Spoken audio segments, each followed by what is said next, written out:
Salut c'est Hugo, j'espère que vous allez bien, que vous avez passé un bon week-end. Comme chaque jour du lundi au vendredi, on est parti pour un nouveau résumé de l'actualité en moins de 10 minutes. Et on commence par la France, on va parler du Covid-19, mais cette fois-ci avec une bonne nouvelle, c'est assez rare donc faut en parler, il y a du mieux dans le pays. Le ministre de la Santé Olivier Véran a pris la parole ce matin dans plusieurs journaux locaux et il a annoncé que la France avait passé le pic épidémique de cette vague, autrement dit donc on a passé le moment où le nombre de patients atteints du Covid-19 admis en réanimation était le plus élevé. Concrètement, hier en France, on comptait 270 nouvelles entrées en réanimation, soit le chiffre le plus bas depuis 3 semaines, et le chiffre de patients en réanimation est stable depuis vendredi, ce qui, d'après le ministre, pourrait être le signe qu'on est au pic de cette vague et que les chiffres vont redescendre dans les jours à venir. Alors, comment expliquer cette baisse? Selon Olivier Véran, cette amélioration est due au confinement qui aurait permis de réduire la circulation du virus. D'ailleurs, on en avait déjà parlé, mais le nombre de contaminations quotidiennes diminue aussi avec environ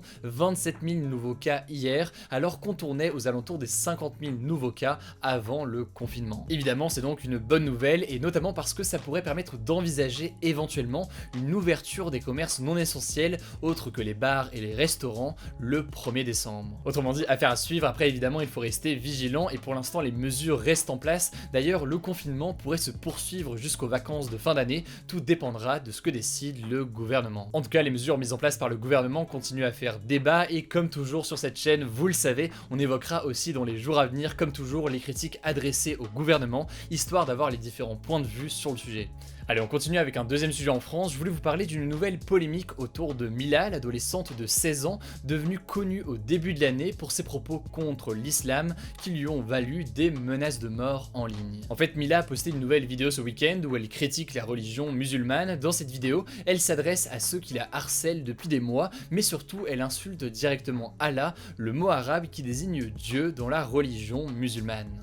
Suite à cette publication, Mila a reçu des centaines de messages d'insultes et de menaces de mort. Certaines de ces insultes font d'ailleurs référence au meurtre de Samuel Paty, le professeur d'histoire-géographie assassiné à Conflans-Sainte-Honorine pour avoir montré des caricatures du prophète de l'islam en classe. A noter au passage qu'en France, le blasphème, c'est-à-dire donc le fait d'insulter une religion, attention, pas une personne croyant à une religion, mais bien la religion en tant que telle, est autorisé par la loi. Cela dit donc, et on le voit avec les réactions en ligne, cela peut être perçu comme blessant par une partie de la population ou alors comme simplement pas constructif, une critique qui est beaucoup revenue en ligne dans le cas des derniers propos de Mila. Il faut savoir que depuis sa première vidéo et les menaces qu'elle a reçues, Mila a d'abord dû changer d'établissement, puis elle a fini par être déscolarisée car aucun lycée public de sa région ne pouvait assurer sa sécurité, et cet été, Mila a de nouveau été menacée de mort et de viol en personne pendant un séjour linguistique à Malte. En tout cas, une enquête a été ouverte pour menaces de mort par écrit et harcèlement électronique.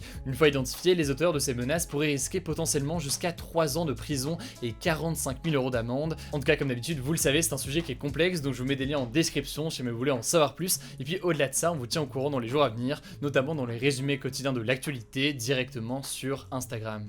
Dernier sujet en France, avant de passer au point à l'étranger, on va parler du débat autour du vote par correspondance qui revient dans le pays. Le vote par correspondance, on en a beaucoup parlé au moment de l'élection présidentielle américaine, c'est le fait de voter en avance par courrier. En gros, au lieu de se déplacer le jour de l'élection dans un bureau de vote, les électeurs votent depuis chez eux et envoient leur vote par courrier avec un bulletin spécial évidemment. Alors c'est un système qui est très répandu aux États-Unis pour plusieurs raisons, déjà parce que le vote là-bas est un mardi, donc en semaine, au-delà de ça parce que certaines personnes vivent loin des bureaux de vote, donc c'est plus simple de voter par courrier. Et puis enfin, dans le cas de la dernière élection, puisque à cause de la crise sanitaire, beaucoup de personnes n'avaient pas envie d'aller le jour J dans les bureaux de vote et ont donc préféré voter par distance pour limiter les contaminations. Pour ce qui est de la France, le vote par correspondance, en fait, il existait, mais il a fini par être supprimé en 1975. Alors pour ceux qui sont pour, le vote par correspondance pourrait permettre une plus grande participation lors des prochaines élections malgré la crise sanitaire, et notamment pour les élections régionales qui sont prévues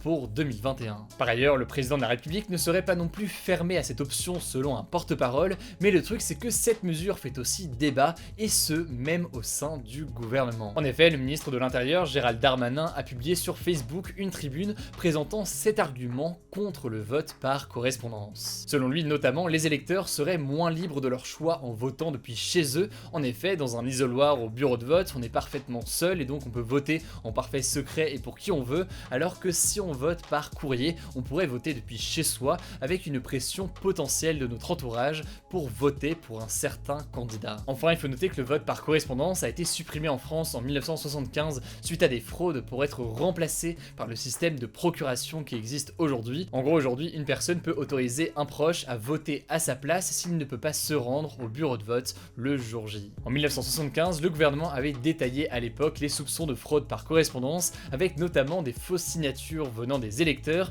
mais aussi des élus qui n'envoyaient pas tous les bulletins de vote dans les enveloppes envoyées aux électeurs pour ce vote par courrier. Bref, pour l'instant, rien n'a été acté, mais des discussions pourraient s'ouvrir potentiellement dans les jours à venir. Évidemment, on vous tient au courant dès qu'on a du nouveau. Allez, aujourd'hui dans ce point à l'étranger, on part dans l'espace avec des images plutôt sympas et un nouveau lancement historique de la fusée SpaceX cette nuit. Alors vous le voyez actuellement, la fusée Falcon 9 de SpaceX, l'entreprise d'Elon Musk, a décollé avec 3 astronautes américains et un japonais vers la station spatiale internationale. Alors cette fusée avait déjà envoyé 2 américains de mai à août sur la station spatiale internationale, là du coup elle est repartie cette nuit, et là où c'est intéressant c'est que c'est une fusée américaine, et donc ça permet aux Américains et à la NASA de ne pas avoir à passer par la Russie, comme c'était le cas depuis 9 ans pour envoyer des Américains dans l'espace. Par ailleurs, le premier étage de cette fusée, qui se détache lors du lancement, sera réutilisé pour la mission qui emmènera le français Thomas Pesquet et 3 autres astronautes en 2021, là aussi vers la station spatiale internationale. Alors Joe Biden ou encore Donald Trump ont tous les deux salué ce lancement historique pour les Américains qui gagnent encore en indépendance dans le domaine spatial par rapport à la Russie, l'espace étant l'un des rares domaines où les deux pays avaient encore plutôt de bonnes relations. Bref, le voyage dure 27h30, elle arrivera donc à 5h du matin heure de Paris sur l'ISS. Si jamais vous êtes debout à 5h du matin et que vous voulez voir l'arrivée, il y a un live YouTube, je vous mets le lien directement en description.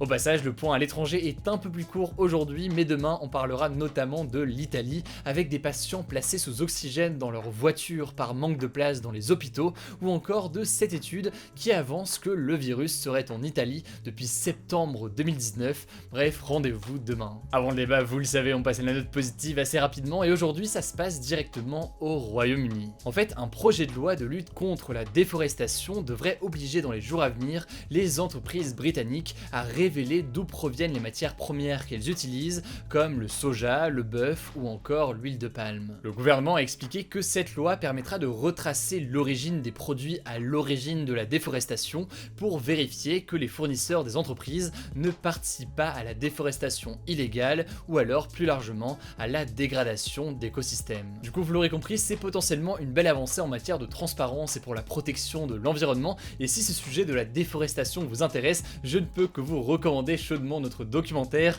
J'ai été l'an dernier en Amazonie à la rencontre de populations indigènes pour montrer les ravages de la déforestation. C'est gratuit et c'est sur notre chaîne YouTube, j'en ai déjà parlé sur la chaîne, mais si jamais ça vous intéresse, je vous mets le lien directement en description. Vendredi, il n'y avait pas de débat, mais le débat d'aujourd'hui c'est le suivant: faut-il réintroduire le vote par correspondance en France? Pour participer au débat, vous le savez, comme chaque jour, c'est très simple, vous cliquez sur la chaîne Hugo Décrypte, vous allez dans l'onglet communauté, et à ce moment-là, vous aurez le sondage du jour pour voter en un clic, ainsi que les sondages des jours précédents si ça vous intéresse.